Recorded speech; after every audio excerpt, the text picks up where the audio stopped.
Welcome back to my channel. Are you a fan of macOS?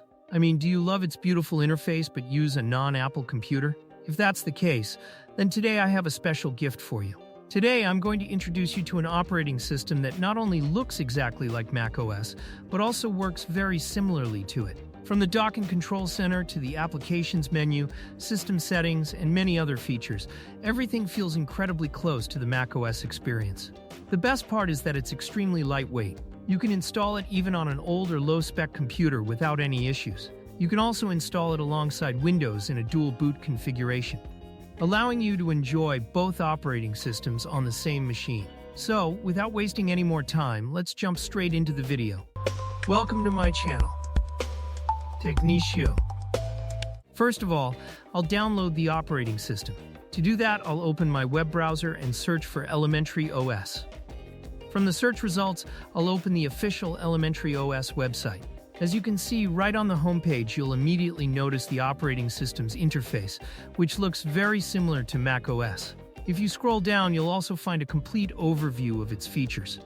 However, you won't find a download button anywhere on the homepage. That's because before downloading Elementary OS, the developers ask users to support the project by making a payment. This helps them continue developing and improving the operating system without financial difficulties. You can enter any amount you'd like by selecting the custom option, or choose one of the suggested amounts to purchase Elementary OS. For this tutorial, I'll select $10 and click the Purchase button. After clicking Purchase, you'll be taken to the payment page where you can choose your preferred payment method. But what if you don't want to pay or simply can't make a payment right now? Fortunately, the developers also give you the option to download Elementary OS completely free of charge. Even so, I highly recommend supporting the developers whenever possible because it helps them continue maintaining and improving this amazing operating system. To download it for free, simply go back. As soon as you return to the previous page, you'll see the download option appear. Here you'll find two different download options. If you're planning to install Elementary OS on an Apple Silicon Mac, a Raspberry Pi, or any other ARM-based device, you'll need to choose the first download option. However, if you're installing it on a regular desktop or laptop with an Intel or AMD processor, you'll need to select the second option. Since I'm installing it on a standard PC, I'll choose the second option and start downloading the ISO file. I've already downloaded the file, so I'll simply cancel the download and open my Downloads folder instead. As you can see, I already have the Elementary OS ISO downloaded, and I also have Rufus downloaded. You'll find the download link for Rufus in the video description, and if you've never used it before, you can also watch my complete Rufus tutorial linked there. Now I'll launch Rufus. Once Rufus opens, I'll connect my USB flash drive to the computer. After connecting the USB drive, I'll click the Select button and choose the Elementary OS ISO file. Next, under the partition scheme, I'll change it to GPT. I'll leave all the remaining settings exactly as they are because the default settings work perfectly fine. Now I'll click Start to begin creating the bootable USB. When Rufus asks which writing mode I'd like to use, I'll choose ISO image mode so that Rufus writes the image to the USB using the standard ISO mode.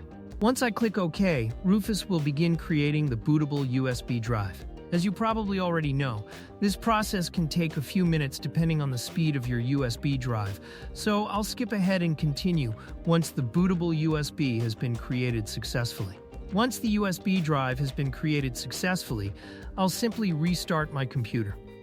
While the system is starting up, I'll repeatedly press the boot menu key. Keep in mind that this key is different for every computer, depending on your manufacturer. In my case, it is F12. Once the boot menu appears, I'll select my USB flash drive from the list. After selecting the USB drive, the Elementary OS boot menu will appear. Here you'll see several options, including try or install Elementary OS either in normal or safe graphics mode. I'll simply choose the first option, which is the normal boot mode, and press Enter. Elementary OS will now begin loading. Depending on your computer's hardware, this may take a few moments, so just be patient. Once it is finished loading, the installer will welcome us with the language selection screen. I'll choose my preferred language and click Next. After that, I'll select my keyboard layout and continue. Now the installer will ask how I would like to install Elementary OS. You'll have three installation choices. The first option allows you to try Elementary OS without installing it.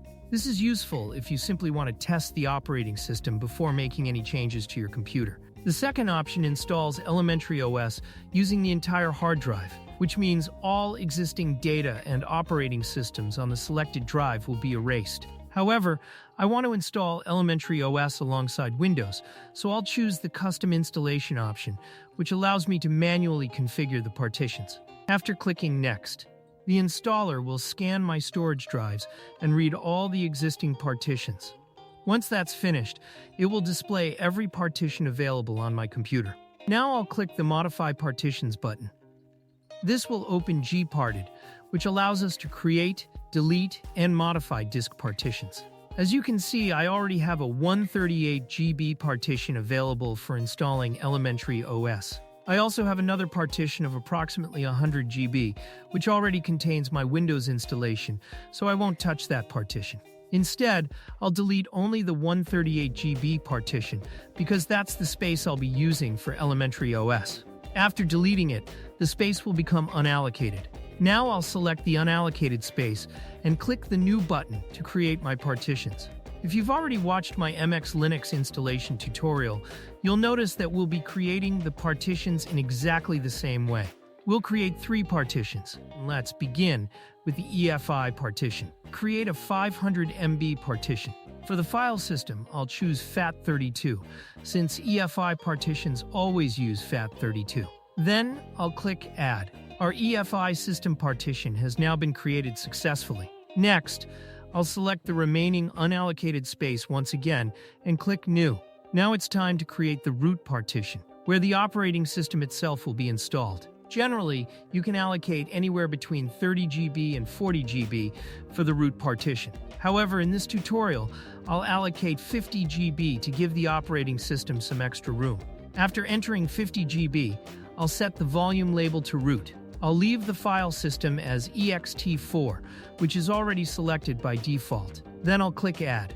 Now it's time to create the third and final partition. This time, I'll allocate all of the remaining space to this partition. I'll name it Data. I'll also leave the file system as ext4, since that's the recommended default for Linux. Finally, I'll click Add. Now, as you can see, we have successfully created all 3 required partitions. Everything is now ready. I'll click the Apply button to save all the partition changes to the disk. After Gparted finishes applying the changes, I'll simply close the Gparted window. The installer will now scan the drive once again and reload the updated partition layout. After a few moments, all 3 newly created partitions will appear inside the installer, ready to be configured for the installation. The ESP partition, the root partition, and the data partition. Now we need to assign the correct role to each one. I'll start by selecting the EFI system partition. I'll enable the Use Partition option and also enable Format, just to make sure the partition is formatted properly during installation. Next, under Use As, I'll choose EFI System Partition. You'll notice that the file system is FAT32, and we can't change it because Linux always uses FAT32 for the EFI System Partition. Now I'll move on to the root partition. I'll select it, enable Use Partition, and enable Format. Then, under Use As, I'll select Root. I'll leave the file system as ext4, which is the default and recommended choice for Linux installations. Finally, I'll configure the data partition. I'll select it, enable Use Partition, and enable Format as well. You'll notice that most of the settings are already configured automatically. Under Use As, it is already set to Home, which is exactly what we want. I'll leave the file system as ext4. Now that all 3 partitions have been configured correctly, I'll click Next to continue. On the next screen, the installer asks whether we want to install additional drivers. These include proprietary drivers for hardwares. Before proceeding, I recommend connecting your computer to the internet using Wi-Fi or an Ethernet connection. Once you're connected, enable the option Include third-party proprietary drivers when installing.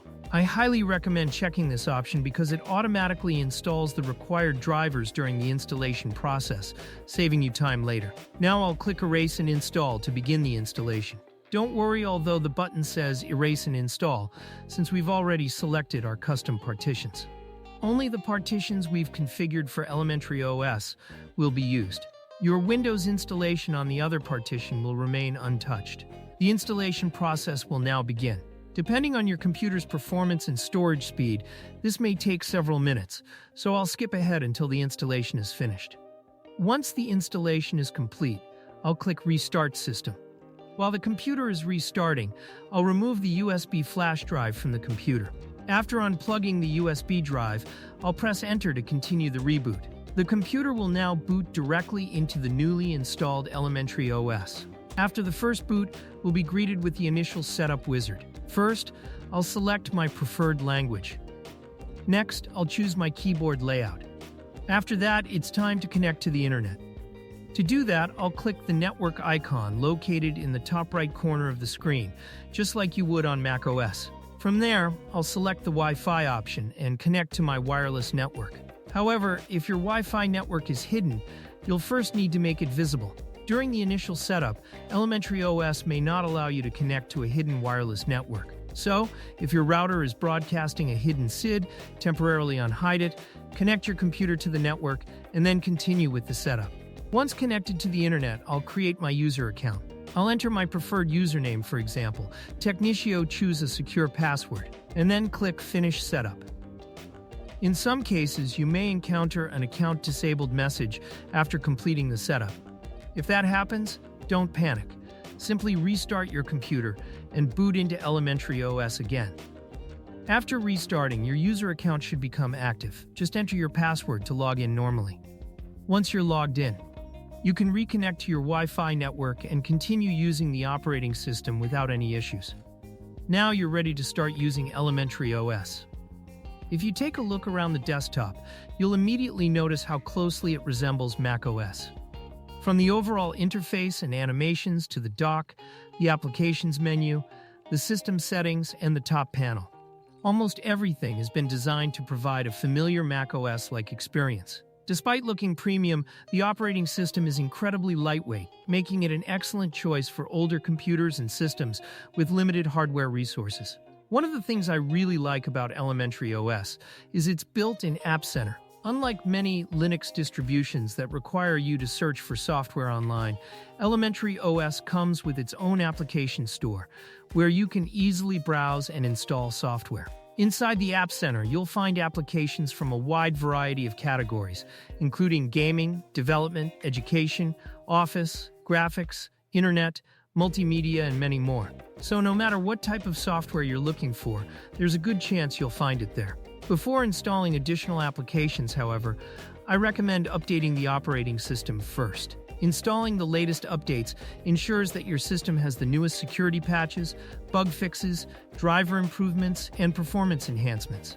Once the updates have finished installing, you can begin installing your favorite applications and start customizing the operating system however you like.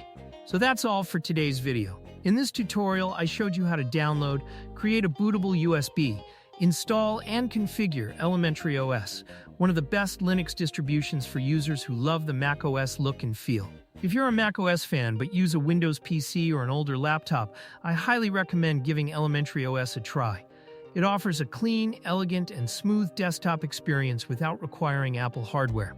I hope you found this tutorial helpful. If you enjoyed this video, don't forget to leave a like, and please subscribe to my YouTube channel, Technichio, and hit the bell icon so you'll never miss an update from our channel. Together, let's end tech tantrums. Thank you.